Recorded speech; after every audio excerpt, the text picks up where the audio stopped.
Your brain right now is running tasks in the background that you didn't ask it to run. The email you haven't replied to. The thing you told yourself you'd do later. The half-finished idea sitting in 3 different apps. And here's the part that should bother you. That mental noise isn't just annoying. It's quietly eating into the cognitive resources you need to actually think clearly right now.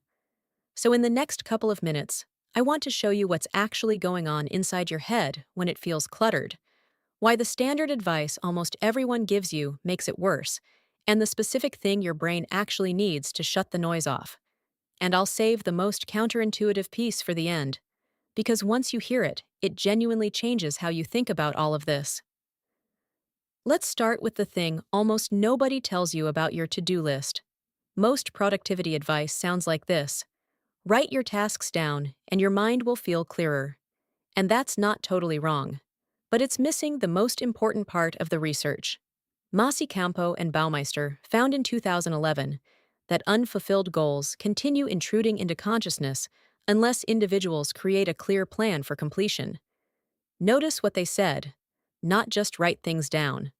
A plan. A specific one. Forming a specific strategy for completing a task can reduce intrusive thoughts even before the task is finished. The task doesn't have to be done. It just has to have a believable path forward. Here's why that matters.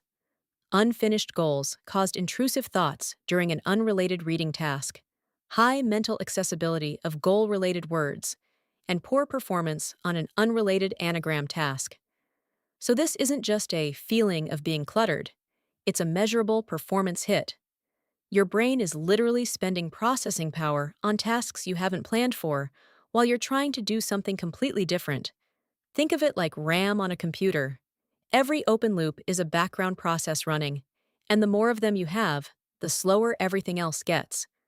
Allowing participants to formulate specific plans for their unfulfilled goals eliminated the various activation and interference effects. So the fix isn't grinding through your list.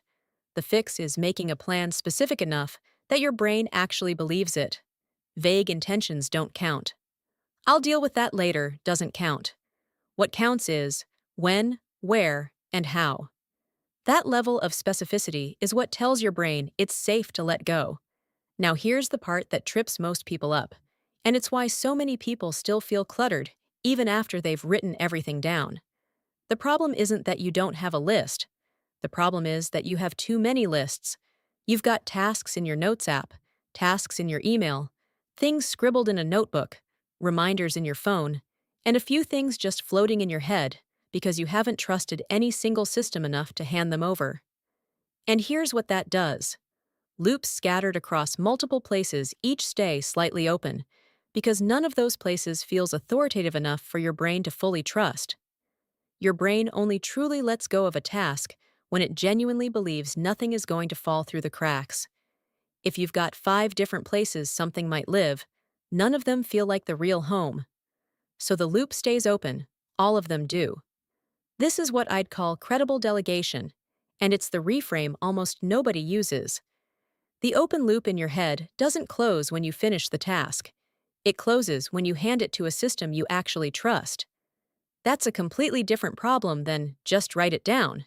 And it explains why people who have tons of productivity apps still feel mentally cluttered. More apps, more fragmentation, more open loops. So what does a trustworthy single system actually look like? It's one place where every open loop lives. One place you check consistently. One place that has enough structure that your brain can hand something off and know it won't disappear. To-do lists don't just help you remember tasks, they help your brain let go of them. Writing unfinished tasks down externalizes the mental tension that keeps them active in your mind. But only when that one place is the place.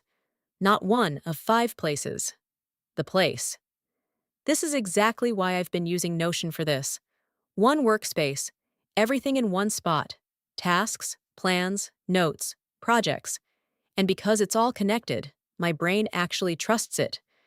There's a link below where you can try it free. And if you want the setup I personally use, I've got that in the description too. Seriously, the consolidation alone changes how your head feels by the end of the day. Okay, So we've covered why vague lists don't work and why scattered systems keep loops open. But I want to go one level deeper, because there's a second psychological effect at play here that almost nobody talks about, and it makes the whole problem worse the moment you try to ignore it. You've probably tried this. You've got a nagging thought about something unfinished, and you just try to push it out of your head. Force yourself to focus. Just not think about it. And it comes right back, usually louder. There's actually a name for why that happens. Trying to suppress an intrusive thought about an unfinished task doesn't close the loop. It just adds the effort of suppression on top of the tension that was already there. You're now spending cognitive energy on the original task and on the act of trying not to think about it. You've doubled the cost. And there's a related effect called the Ovsyankina effect, the tendency to feel an automatic pullback toward any task you've started, but not finished. So your brain isn't just passively reminding you, it's actively motivated to return to unresolved things.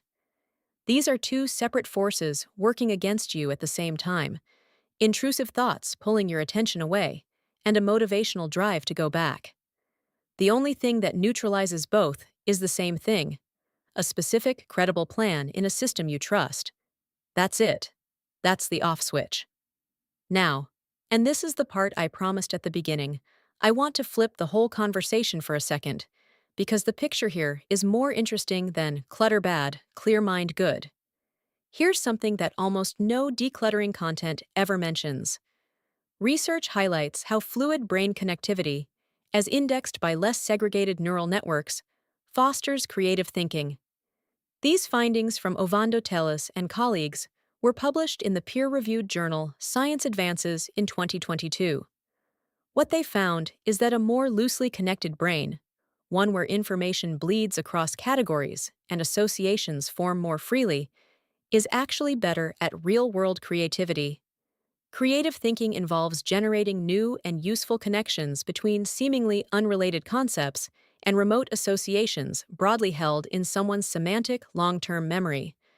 So a brain that is too neatly organized, too compartmentalized, might actually be worse at the kind of thinking that produces original ideas. There's even a Concordia University finding that older adults, whose brains are often described as cluttered because they struggle to filter out irrelevant information during tasks, actually benefit creatively from that exact tendency. Their minds make random associations more easily, and those random associations are the raw material of creative insight. The deficit isn't that their brains are full, it's that the spam filter is broken, and in certain contexts, that broken spam filter is actually an advantage. So the goal isn't a perfectly empty, sterile mind. The goal is a mind that's clear enough to focus when you need to focus, and loose enough to wander when you need to create. Those are two different modes, and the real skill is being able to switch between them, which you can't do if your brain is constantly stuck managing a backlog of open loops that have no plan attached to them. The research on whole brain functional connectivity suggests that less compartmentalized semantic memory structures and superfluid brain connectivity may give creative thinkers the cognitive flexibility to make cohesive associations between disparate and seemingly unrelated ideas. The point isn't to scrub your brain clean.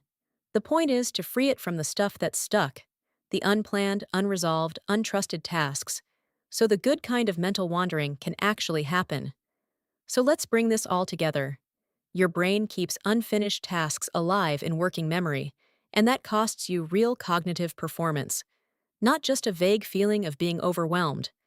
Forming a specific strategy for completing a task can reduce intrusive thoughts even before the task is finished, so the move is planning, not finishing. Scattered systems keep loops open because your brain won't fully delegate to a source it doesn't trust, so consolidating everything into one reliable place is what actually closes them. Suppressing intrusive thoughts makes it worse, not better, because you're adding the cost of suppression on top of the original tension. And a fully empty mind isn't even the goal. It's a focused mind that can also wander freely when the moment calls for it. At the start of this, your mental clutter probably felt like a personality flaw or a discipline problem. It's not. It's your brain doing exactly what it's designed to do: keeping unresolved things alive until they have a plan. Give it the plan. Give it one trustworthy place to put things. And watch how much quieter everything gets.